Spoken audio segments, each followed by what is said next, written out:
Students, your topic for today is socio-economic offenses.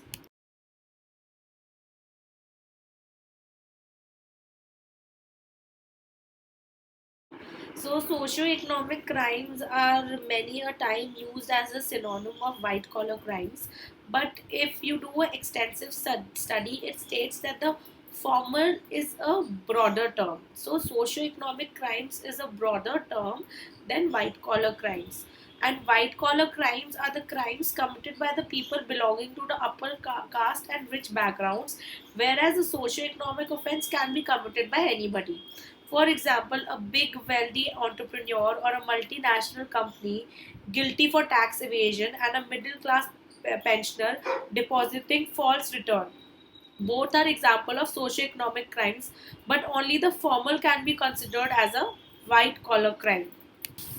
Now, in Mark Dark Data Private Limited versus CIT, petitioner concealed his income in order to evade taxes.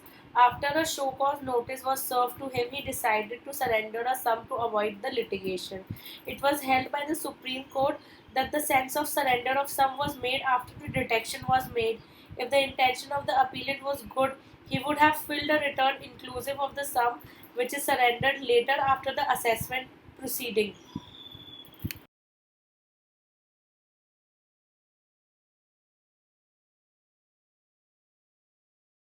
Now, categories of socio-economic offense. The offenses that can be categorized as socio-economic offenses in the country are as follows. Okay, like first, actions calculated and executed in order to obstruct or prevent the economic development of a country and also its economic health, evasion of taxes, misuse of position and power by public servants, which is most likely to up as corruption, all the offences that include breach of contract, delivery of good not up to the specifications as promised, all activities related to black marketing and hoarding, the activities involving adulteration of food and drugs, misappropriation and stealing of public property and funds, the activities relating to trafficking of licenses and permits, etc.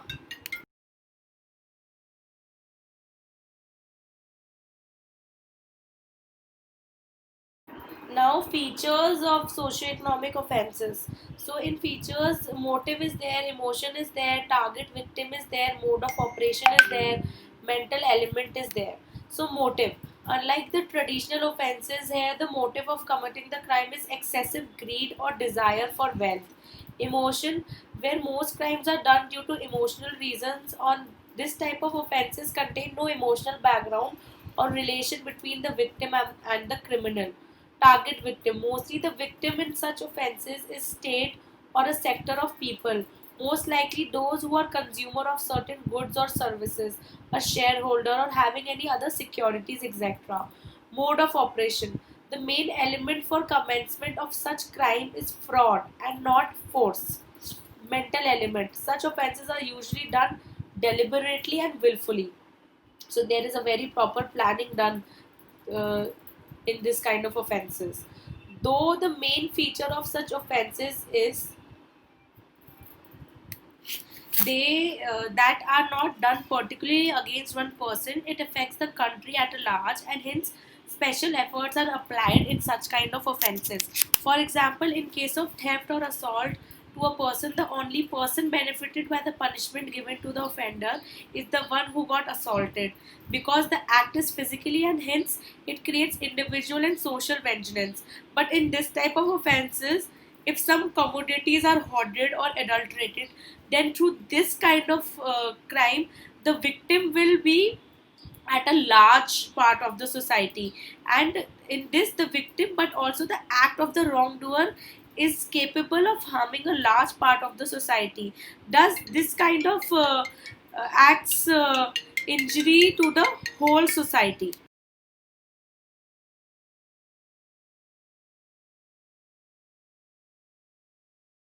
So, in our country, the few main causes of emergence of socio-economic offences are Industrial Revolution, World War II, Business, technology, lack of morals, and laissez-faire.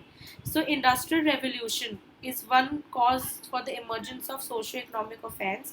In this, the evolution from the agriculture-based country to the industrialization brought a lot of changes in the country, which led to the offenses changing its basis from traditional to these new ones. Now, World War II.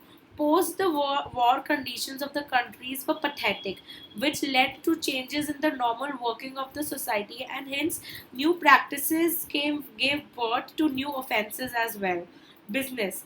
When new businesses started to emerge in the country, it created to the sense of extreme competitiveness among them, and everyone desired to one up each other by any means necessary.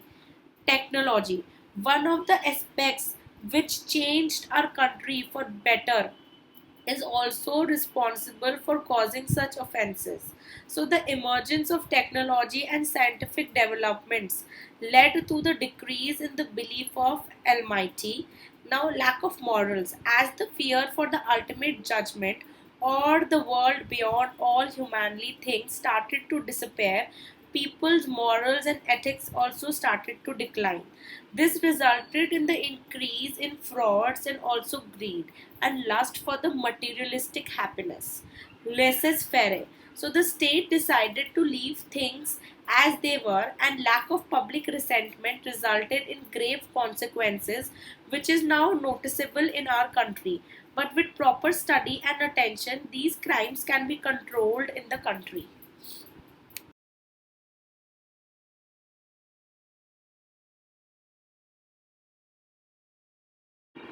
So, laws dealing with socio-economic offences.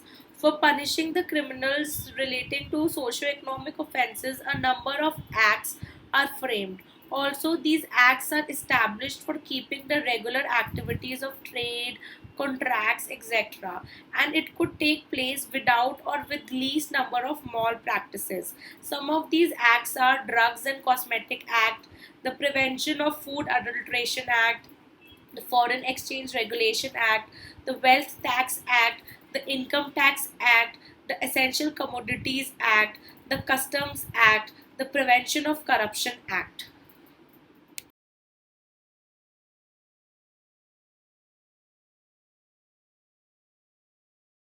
Here are the illustrations for socio-economic offences. A is a seller, and and in his account books he shows his sales lesser than they actually were, so that his income also becomes lesser than it actually is. By this he is trying to pay lesser taxes, so he is committing the crime, that is tax evasion, which is a socio-economic crime. Now P&Q works in the same company while dealing with goods and resources and deliberately mess with the data so they can keep those goods dishonestly for their own use. Both of them are responsible for causing misappropriation of goods, which is a socio-economic crime. Now, third illustration. P is a politician. His son D is an ill mannered person who causes trouble all the time, which results as him being in jail. But P always gets him out by using his power. This is an illegal use of this position and also a crime.